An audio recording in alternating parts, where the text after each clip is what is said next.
দারিদ্রতাকে জয় করে মেডিকেল পরীক্ষায় সাফল্য বিশ্বনাথপুর এর গর্ব শাহিদ আক্তার রনির। রনি অল ইন্ডিয়া মেডিকেল প্রবেশিকা পরীক্ষায় সফল হয়ে অর্জন করেছেন 19,082তম স্থান অধিকার করেছে। কঠিন সংগ্রাম, চরম দারিদ্রতা এবং সীমিত সুযোগ সুবিধাকে উপেক্ষা করে রনির এই সাফল্য শুধু পরিবারের নয়, গোটা গ্রামের গর্বের বিষয় হয়ে দাঁড়িয়েছে। শাহিদ আক্তার রনির বাবা পেশায় একজন দিনমজুর রাজমিস্ত্রির লেবার। নুন আনতে পান্তা ফুরায়, এ কথাটা যেন তাদের জীবনের বাস্তব প্রতিচ্ছবি। তবুও ছেলের স্বপ্নকে কখনো দমিয়ে রাখেনি বাবা মা।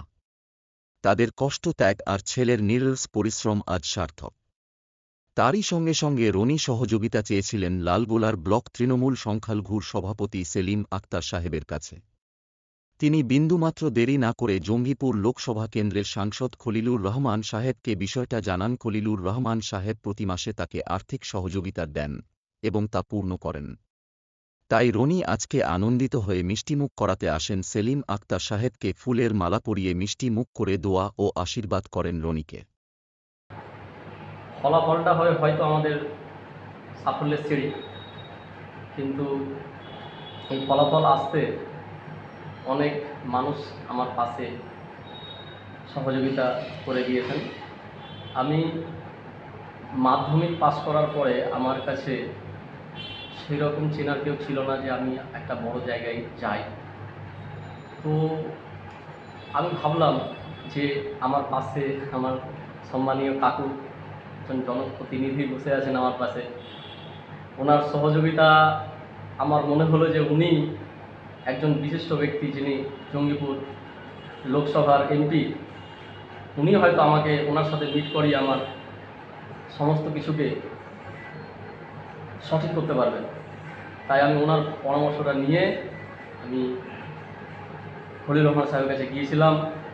উনি আমাকে বিভিন্ন রকমভাবে উনি বলেছেন খলিল রহমান সাহেবকে, তারপরে উনি আলামিন মিশনের মতো একটা মিশনে আমার সম্পূর্ণ কম খরচে পড়ানোর সুযোগ করে দিয়েছেন।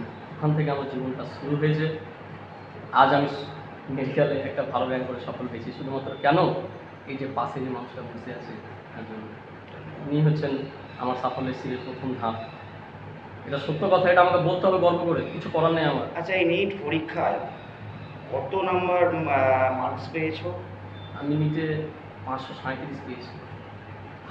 সমগ্র ভারতবর্ষের মধ্যে কত নম্বর র্যাঙ্ক রয়েছে? আমার র্যাঙ্ক হয়েছে 19,082। আচ্ছা, তোমার নাম এবং পরিচয়টা একটু বলুন। আমার নাম হচ্ছে শাহিদ আক্তার, আমার বাড়ি বিশ্বনাথপুর। প্রথম কথাই হচ্ছে লালগোলায় অনেক প্রতিভা আছে এবং সে প্রতিভাগুলো অনেক সময় এমন একটা জায়গা থেকে উঠে আসে যেখানে মানুষ সাধারণত বিলং করে না। সেই সব জায়গা থেকে যখন উঠে আসে তখন আমাদের মতো মানুষগুলোর উচিত তাদের পাশে দাঁড়িয়ে সে প্রতিভাগুলোকে সযত্নে তার মর্যাদা দেওয়া। আমরা চেষ্টা করেছি। প্রথমত শাহিদ আক্তার যখন মাধ্যমিকে ভালো রেজাল্ট করে, র্যাঙ্ক করে, তখন আমাকে আমার প্রিয় একটি মানুষ আছেন, তিনি হচ্ছেন আল মাহাদুর সালাফির শিক্ষক, আপনার হেডমাস্টার মশাই ওবায়দুর রহমান সাহেব আমাকে রিকোয়েস্ট করা, আপেল দেখো তো বাবা এই ঘটনা। অর্থনৈতিক দিক থেকে এরা সেই রকম জায়গা থেকে উঠে এসছে, তাদের ক্ষমতা নেই যে একটা বড় জায়গায় নিয়ে যাবে, ভালো জায়গায় পড়াবে। সেই মতো আমি শাহিদ আক্তারকে নিয়ে আমাদের মাননীয় সাংসদ, এবং উনি মানুষের পাশে থাকেন, ওনার কাছে নিয়ে যাওয়ার পর উনি এক বাক্যে ওনার এই সহযোগিতার হাতটা উনি বাড়িয়ে দেন। আলামিন মিশনে ভর্তি করার জন্য তার যেন খরচটা বেশি না হয়, তার জন্য আলামিন মিশনের একটা চিঠিও তিনি করে দিচ্ছে, চিঠিটা আছেও আমার কাছে। এবং তার পরবর্তীতে তার জার্নি শাহিদ আক্তারকে আমি অশেষ ধন্যবাদ জানাই এই জন্যই যে আজকে তিনার বাবা একজন মজদুর, রাজমিস্ত্রি উনি করেন, আমাদের কোনো সংকোচ নেই, কিন্তু ছেলের পেছনে যে অক্লান্ত পরিশ্রম করেছেন, শিক্ষাকে তিনি মর্যাদা দিয়েছেন, আমরা তারা হাত বাড়িয়ে দিয়েছি। তেনার প্রচেষ্টাকে সফল করার জন্য আমরা মানে সহযোগিতা করেছি এইটুকুই মাত্র। কিন্তু শাহিদ আক্তার যেভাবে লড়াই করেছে তার পারিপার্শ্বিক পরিস্থিতির সঙ্গে, এই প্রতিভা বিকশিত হয়েছে, নিটে ভালো ফল করেছে। আমি চাইব, শাহিদ আক্তার আমার পাশে বসে আছে, আমি তার কাছে একটা জিনিসই চাইব, আগামী দিন যে প্রতিকূল পরিবেশের সঙ্গে লড়াই করে উঠে এসেছে, যে যন্ত্রণা